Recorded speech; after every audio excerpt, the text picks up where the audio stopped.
Krishna. Hare Krishna. Just a couple of bananas sitting next to the East River. He's back now. I'm back. Hare Krishna. Back in the Big Apple. From London to New York. From London to New York. And we're here reading the Bhagavatam. Hope everyone's alright. Hare Krishna. Okay.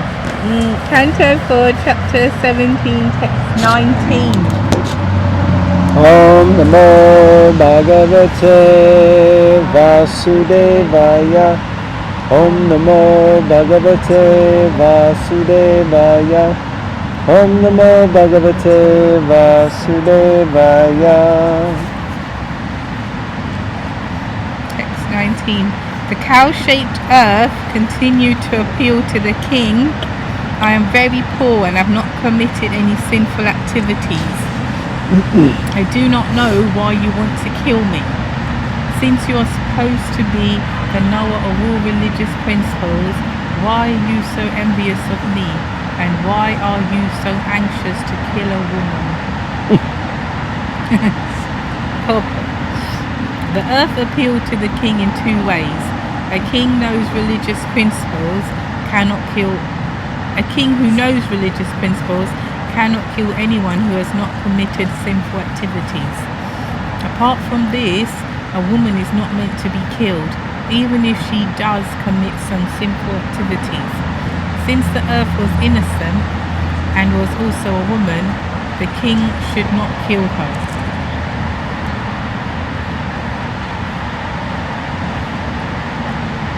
I was thinking also a third point is that shouldn't kill anyway because it's the earth and then you got no earth. But don't kill the earth. Yeah. Maybe you can catch us up. What were some things that happened in the readings that I missed? So the citizens, remember, they're hungry. Actually, they were starving and they're suffering. And they went to the king, and basically, because the king is the provider. So they said, look, we're hungry and we're suffering, and you better sort it out. So the king paused for a little bit to think, well, what is the cause of this? Why is the earth not yielding forth? And then afterwards, because he was trying to think, who is this at fault here? And the citizens, it's not like they didn't want to work the land and they weren't lazy and whatnot. So he realized the earth is not bringing forth anything. So he took up his armor, weapons, to sort her out. So she took the shape of a cow, because who's going to kill a cow? And at the same time she can run off, so she did. And he chased her because he understood this isn't a cow, this is a woman. Fool me, Davy. And so he chased her, so he's kind of caught up with her, and she realised, I'm not going to outrun him, so she stopped and turned around and said, look, I surrender, because she realised. So it hasn't gotten to the point of understanding why she's not providing. No, this is just at the point where she's turned around and realised, I better surrender because he ain't giving up. So she's trying to appeal to his better nature. Okay. Yeah, I thought this is also interesting points that, a woman shouldn't be killed even if she commits sinful activities. And, of course you don't kill a cow. But your point, valid. You also wouldn't want to destroy the earth, so, so like that. And then, text 20. Even if a woman does commit some sinful activity, no one should place his hand upon her. Interesting. And what to speak of you, dear king, who are so merciful? You are a protector, and you are affectionate to the poor. Text 21. The cow-shaped earth continued. My dear king, I am just like a strong boat, and all the paraphernalia of the world is standing upon me.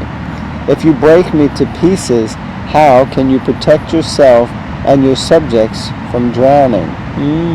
That's what you were just saying, basically. Purport. Beneath the entire planetary system is the Garbha water. Lord Vishnu lies on this Garbha water, and from his abdomen a lotus stem grows, and all the planets within the universe are floating in the air, being supported by the lotus stem. If a planet is destroyed, it must fall into the water of Garbha. The earth therefore warned King Prithu that he could gain nothing by destroying her. Indeed, how would he protect himself and his citizens from drowning in the Garbha water? In other words, outer space may be compared to an ocean of air, and each and every planet is floating on it as a boat or island floats on the ocean. Sometimes planets are called dvipa, or islands, and sometimes they are called boats. Thus, the cosmic manifestation is partially explained in this reference by the cow-shaped earth. Yeah, it seems like she's putting... What are you smiling at? Windy now. Yeah, it is. I tell you, we were walking here, and it was like, sun was out, it was like beaming. Now it's like, okay, it's like windy or Williams. Okay, so, so it's an interesting point. And just what you were saying, that she's the boat, she's the vessel on which everyone is situated, and if you kill her, how are you going to protect anyone? Because you'll have undone what you were trying to do in one sense. But then also the whole description of the Garbha ocean, Prabhupada's adding in there, which is quite an interesting and unique thing, that everything is floating on that Garbha ocean. But Prabhupada then says, yes, just like the planets are floating in space, and space is like an ocean of air. It's interesting. It's one of those things, we look at things and we see it a certain way, but sometimes if you have eyes of knowledge, you can see things completely differently. So, anyway, Bhumi Devi in the form of the cow is certainly not just a dumb cow. She's very intelligent. So. 22. King Prithu replied to the earthly planet, "My dear Earth, you have disobeyed my orders and rulings. In the form of a demigod, you accepted your share of the yagyas we performed, but in return you have not produced sufficient food grains. For this reason, I must kill you." See? Okay. Purport. The cow-shaped earthly planet submitted that she not only was a woman, but was innocent and sinless as well. Thus she argued that she should not be killed. Besides, she pointed out that being perfectly religious-minded, the king could not violate the religious principles that forbade killing a woman. In reply, Maharaj Prithu informed her that first of all she had disobeyed his orders. This was her first sinful activity. Secondly, he accused her of taking her share of the yagya's sacrifice, but not producing sufficient food grains in return.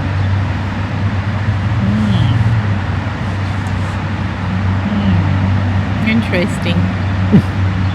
It's like when you do yagyas, because you just did a load of yagyas.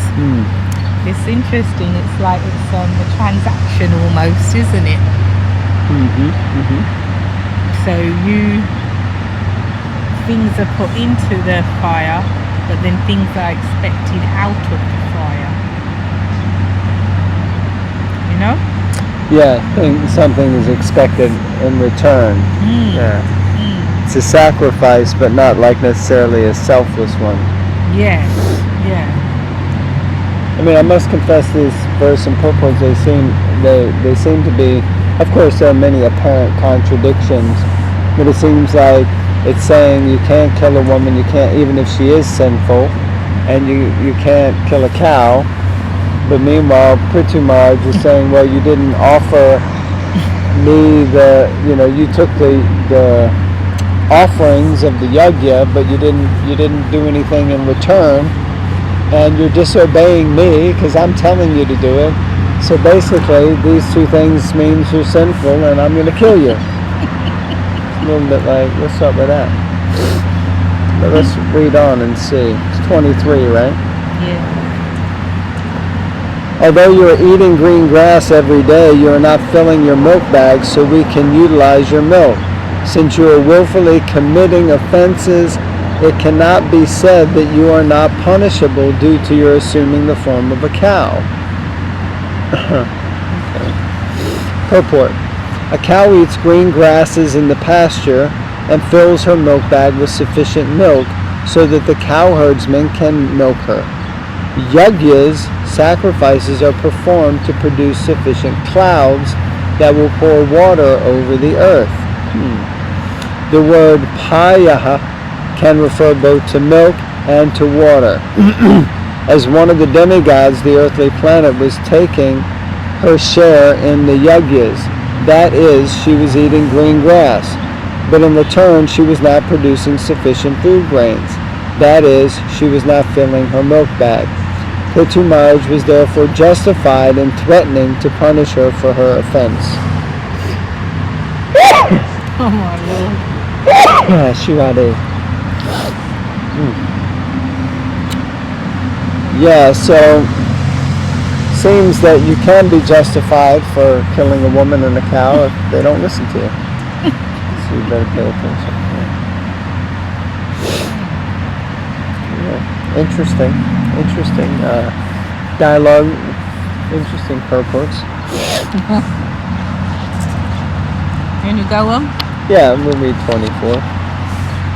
24. You have so lost your intelligence that despite my orders you do not deliver the seeds of herbs and grains formerly created by Brahma and now hidden within yourself. While creating all the planets in the universe, Lord Brahma also created the seeds of various grains, herbs, plants and trees. When sufficient water falls from the clouds, the seeds fructify and produce fruits, grains, vegetables, etc.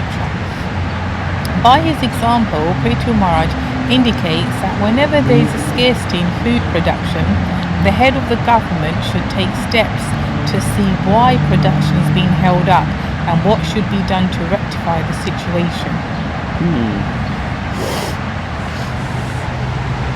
Unfortunately, in this day and age, it's because of corruption and greed and general wastage.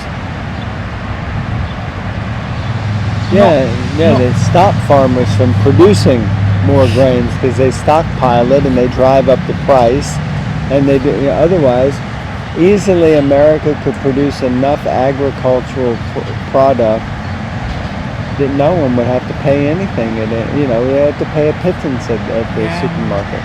But everybody's got to make their money off of it, and so therefore they keep jacking up the price and say there's a scarcity. But there's so much land. So many farmers have been put out of business. Now they just build houses. Also poisoning the earth with a lot of pesticides and this and that. And it's very concerning. Very concerning. Very concerning. Alright, we're going to go because it's slightly windy. Cold. It wasn't like this the whole time you weren't here. It was so hot. Yeah, I've come back and brought the English London weather back. Of course, in London it was sunny and nice and beautiful. I don't know. But there you go, and there you have it. Temporal nature of the material world. Whether this or whether that. Hare Krishna, everyone. Thank you so much for being present. And please read the Srimad Bhagavatam. Haribol.